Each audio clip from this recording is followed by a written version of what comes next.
السلام علیکم ورحمۃ اللہ تعالی وبرکاتہ.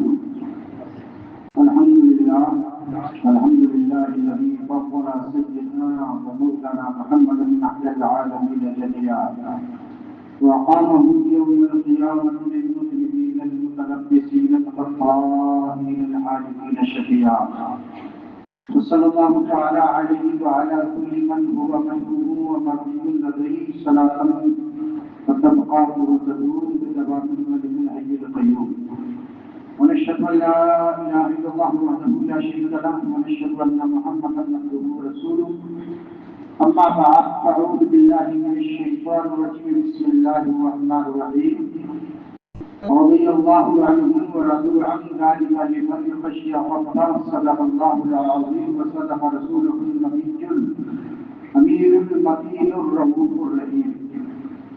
انتہائی خلوص اور محبت کے ساتھ جی لگا کر اپنے آقا و مولا پوری کائنات کے داتا و بادشاہ احمد مصطفیٰ جناب محمد رسول اللہ صلی اللہ تعالی علیہ وسلم میں دعوت قدم درود پاک پڑھنے کی برکتیں ثابتیں حاصل کریں. صلی اللہم صلی علی سیدنا مولانا محمد النبی والکرم والکم والہ صحابہ وسلم علیہ الصلوۃ والسلام علیک یا رسول اللہ. حضرات گرامی بیتی آپ کے حدیث عزیز امام صاحب حضرت علامہ مولانا مفتی محمد سہارت حسین صاحب قبلہ نے بتایا یہ مہینہ ربیع الثانی کا مہینہ ہے اور آج اس کی 24 تاریخ ہے. عام مسلمانوں کی زبان میں اس کو غوث اعظم کا مہینہ بھی کہا جاتا ہے اور عوام اس کو ولیوں کا مہینہ بھی کہتے ہیں کیونکہ اس مہینے میں پیر میرا امیر میرا غوث السمدانی محبوب سبحانی شیخ بازیلا مدانی قطب ربانی سیدنا شیخ عبدالقادر الجیلانی حضور غوث اعظم رضی اللہ تعالیٰ عنہ کا عرس پاک پوری دنیا میں نہایتی تذکر و احتشام کے ساتھ منایا جاتا ہے کیونکہ سرکار غوث پاک رضی اللہ تعالیٰ عنہ نے اسی مہینے کی 11 تاریخ پیر کے دن ہجری 561 کو وصال پایا. اس لیے سرکار دو عالم صلی اللہ علیہ وسلم کے سچے نائب سرکار غوث پاک رضی اللہ تعالیٰ عنہ کہ اس مہینے کو 11 شریف کا مہینہ بھی کہا جاتا ہے اور یہ بھی بڑے معنے کی بات ہے. اس سے پہلے 12 اور اس کے بعد میں بھی 11. اس سے پتہ چلتا ہے 11 اور 12 کا کتنا گہرا تعلق ہے.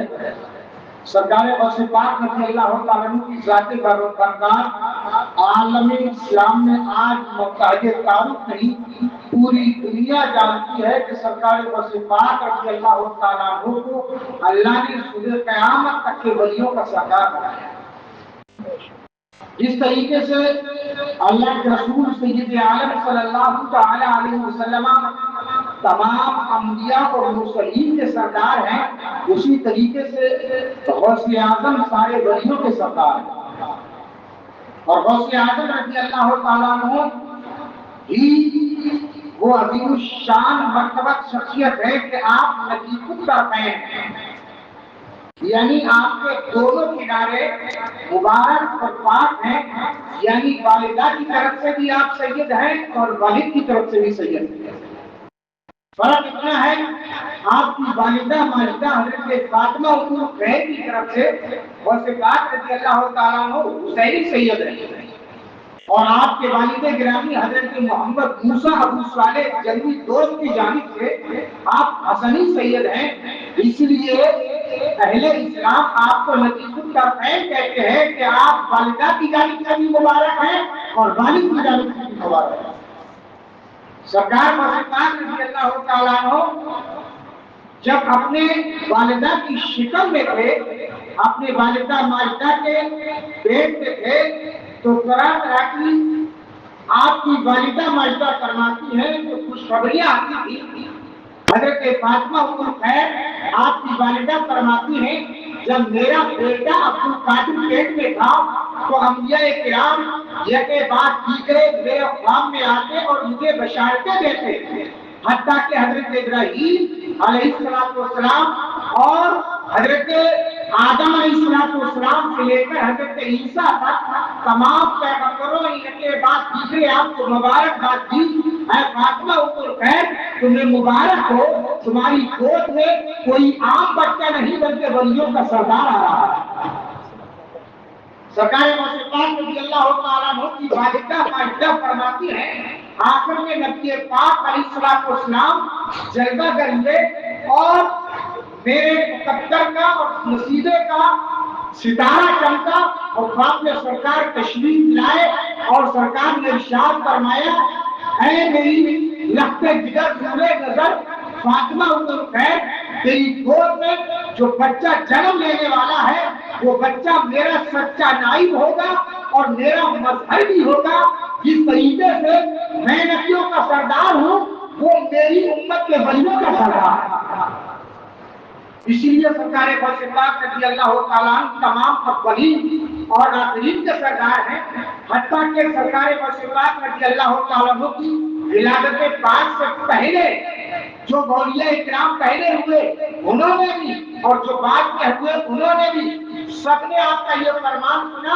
جو پیدا ہو چکے تھے پہلے انہوں نے عالم برزخ میں اور جو قیامت تک پیدا ہونے والے تھے انہوں نے عالم روح میں سرکار غوث پاک کا یہ فرمان سنا. غوث پاک نے فرمایا قدمی آگے ہی علی رغبت کل ولی اللہ کہ میرا یہ قدم ہر اللہ کے ولی کی گردن پر ہے. غوث پاک فرماتے ہیں جو ولی پہلے ہو چکے تھے انہوں نے عالم برزخ میں میرے قدم کو اپنی گردنوں پر لیا اور جو بعد میں ہونے والے تھے انہوں نے بھی میرا قدم اپنی گردنوں پر لیا اور جو موجود تھے انہوں نے بھی میرا قدم اپنی گردنوں پر لیا. سرکار غریب نواز علیہ رحمت الرضوان اس وقت میں خراسان کے پہاڑیوں میں اللہ کی عبادت و ریاضت میں اور اللہ کو یاد کرنے میں لگے ہوئے تھے. آپ وہی خراسان کی پہاڑیوں میں غوث پاک کی آواز پہنچی ہے کہ میرا یہ قدم تمام ولیوں کی گردن پر ہے. غوث پاک رضی اللہ تعالیٰ عنہ کے اس فرمان کو سننے کے بعد میں غریب نواز نے گردن جھکائی. صرف گردن اتنی نہیں جھکائی بلکہ جھکاتے چلے گئے.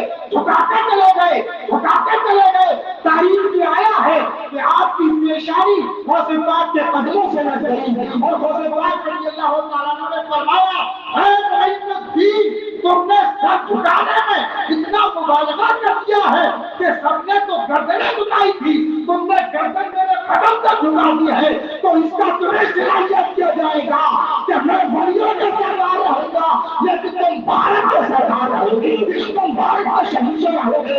حکومت کس کی ہو اور کوئی بھی بادشاہ بنے وہ مکی بادشاہ ہوگا لیکن صبح قیامت تک کوئی دین تمہاری بادشاہ ہوگا.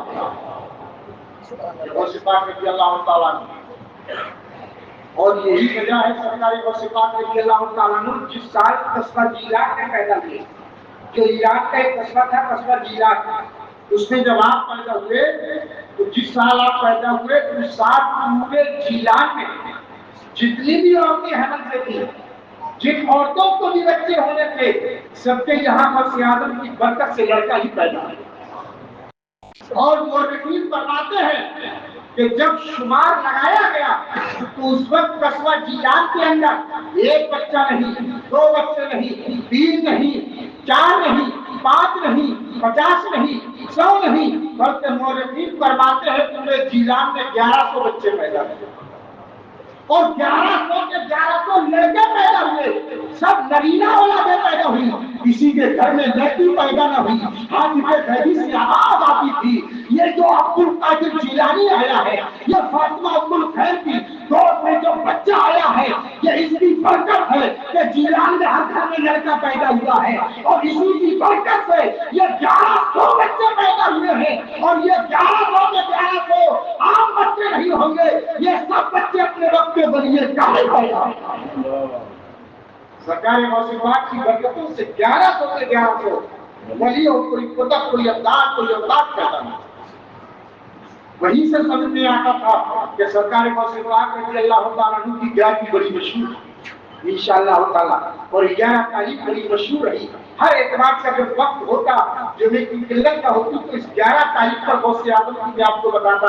غوث اعظم رضی اللہ تعالیٰ ایک ایسی شخصیت عالم اسلام کی ہے کہ آپ کی قدم قدم پر کرامتوں کا ظہور ہوتا. آپ چلتے تو کرامتیں، مسکراتے تو کرامتیں، اگر آپ سوتے تو کرامت، بولتے تو کرامت. آج ہم بولتے ہیں تو ہمیں مائک کی ضرورت ہے. اپنی آواز دوسرے تک پہنچانے کے لیے ہمیں مائکرو فون چاہیے، یا ہمیں جناب والا موبائل چاہیے، یا ہمیں نیٹ چاہیے کہ ہم اپنی آواز دور تک پہنچائیں. لیکن اللہ نے غوث اعظم کو وہ قدرت عطا کروائی تھی، وہ طاقت عطا کروائی تھی کہ آپ اگر مشرق یعنی آپ پچھم کے آخری کونے میں بولتے تھے تو اتنی ہی آواز جتنی پہلے شخص کو پہنچتی تھی، پر پورب کے آخری شخص کو بھی اتنی آواز پہنچتی.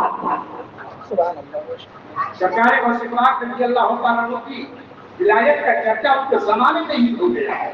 اس لیے غوث اعظم سے کسی نے پوچھا حضور یہ بتائیے آپ کو کب پتا چلا کہ آپ ولی، یا آپ کو پتا چلا کہ نہیں؟ سرکار غوث پاک رضی اللہ تعالیٰ عنہ فرماتے ہیں مجھے 10 سال کی عمر میں پتا چل گیا تھا کہ اللہ نے مجھے ولی بنایا.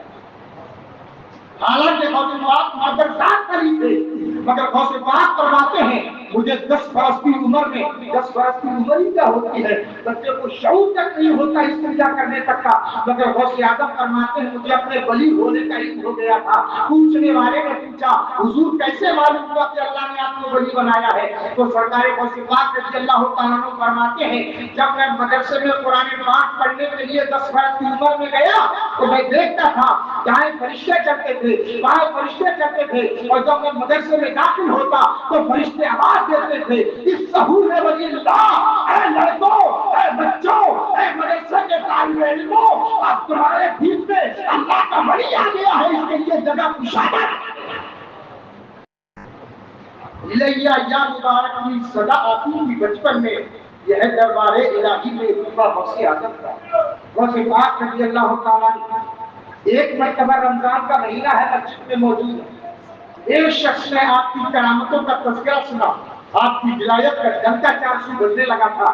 تو محبت بھرے انداز میں آج کی لوگوں کی عادت ہے کوئی دین کا بزرگ یا عالم آ جائے تو لوگ چاہتے ہیں کہ خیر و برکت کے لیے ہمارے گھر میں تشریف لے چلے اور ہمارے گھر میں برکتیں ہوں. یہ اس زمانے میں جو مسلمانوں کا معمول تھا. غوث پاک رضی اللہ تعالیٰ رمضان کے مہینے میں ایک شخص آگے بڑھا کر حضور میں بڑی تمناؤں سے ایک آرزو لے کر آیا ہوں، اگر آپ اجازت دیں تو اپنے لب کھولوں. سرکار غوث پاک فرماتے ہیں کہو کیا کہنا چاہتے ہو، انشاءاللہ تمہیں نا امید نہیں کیا جائے گا، اس لیے کہ ہم سید گھرانے سے ہیں اور سید کسی کو مایوس نہیں کرتے ہیں بلکہ جھولیاں بنتے ہیں. غوث پاک رضی اللہ تعالیٰ عنہ نے یہ فرمایا تو وہ شخص بولا حضور میں چاہتا ہوں آج رمضان میں میرے یہاں پر افطار کریے. غوث اعظم نے فرمایا ٹھیک ہے آج افطار تمہارے یہاں ہوگا. دوسرا شخص کہا تھا اس کی بھی آنکھوں میں آنسو آ گئے کہ حضور یہ آنسو تو آج میں لے کر آیا تھا، میں چاہتا تھا کہ آج میرے یہاں پر آپ افطار فرما لیتے. آپ نے فرمایا چلو تمہارے یہاں بھی افطار کریں گے آج. تیسرے نے پھر کہا یا غوث اعظم یہ آنسو تو آج ہم بھی لے کر آئے تھے، آج افطار ہمارے یہاں کر لیا جاتا. آپ نے اس کی بھی منظور کر لی. یہ بات کی گئے تقریباً 70 لوگ اس مسجد میں تھے. 70 کے 70 لوگوں نے کہا حضور ہم چاہتے ہیں کہ افطار ہمارے یہاں کر لیا جائے. غوث اعظم نے 70 کے 70 کے لوگوں کی دعوت قبول کروائی اور فرمایا تمہارے یہاں افطار کریں. لوگ حیرت میں تھے. مغرب اور عشاء کے وقت کا دن کوئی رمضان کا کتنا بجلی وقت ہوتا ہے. افطار تو ایک ہی ایک ہی شخص کے یہاں ہو سکتی ہے. اگر پہلے کے یہاں کھجور کھا لی تو دوسرے کے یہاں افطار نہیں ہو پائے گا، دوسرے کے یہاں کھا لی تو تیسرے کے یہاں نہیں افطار ہو پائے گا. غوث اعظم نے یہ 70 کی دعوت کیسے قبول کر لی مگر عادت کی وجہ سے معلوم نہ کر سکے. مگر افطار کے بعد میں وہ لوگ مسجد کے اندر جب نماز پڑھنے آئے تو ایک شخص نماز کے بعد میں بولا آج میں مقدر کا سکندر ہوں، اے لوگوں میری پریشانی سنو، اس لیے کہ آج غوث اعظم نے افطار میرے یہاں دیا ہے. دوسرا بولا خدا کی مسجد میں تو جھوٹ نہیں بولنا چاہیے. اتنا بڑا جھوٹ اللہ کے گھر میں بول رہے ہو. غوث اعظم نے تو افطار ہمارے یہاں کیا ہے. تیسرا کھڑا ہوا میاں تم بھی اللہ کے گھر میں جھوٹ بول رہے ہو.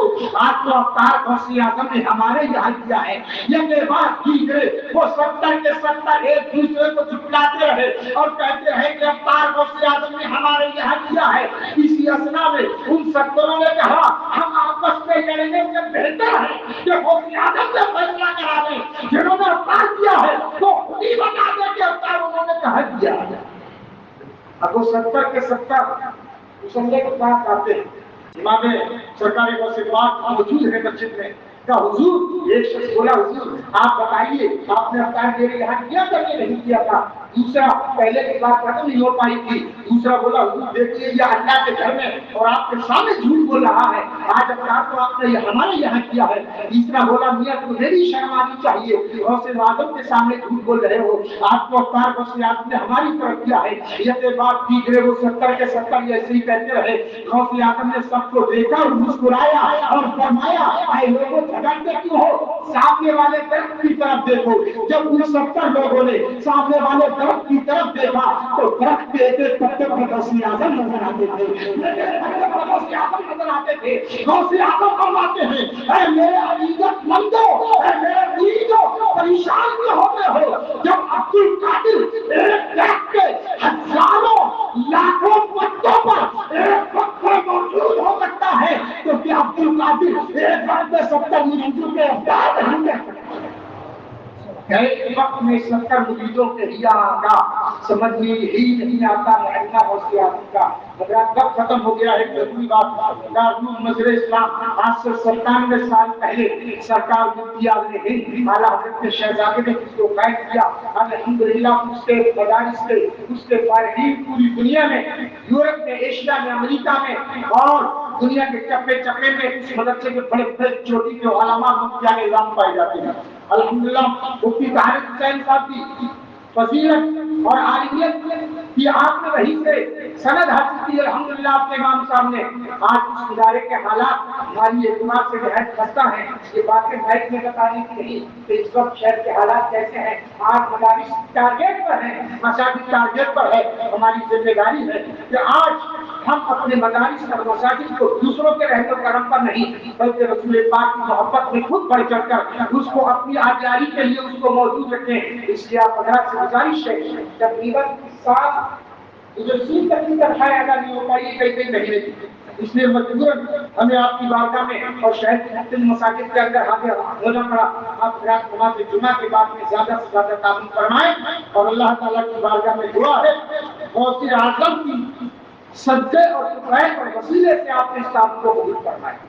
11ویں شریف کے نام سے غوث اعظم کو ایصال ثواب کی غرض سے آپ نے سرکار دو عالم صلی اللہ علیہ وسلم کی طرف سے دیں, اپنے والدین کی طرف سے دیں, بھائی بہنوں کی طرف سے دیں, اپنے مرحومین کی طرف سے دیں, تاکہ یہی آپ کی مالی قربانی ان کے لیے ذریعہ نجات و مغفرت بن جائے.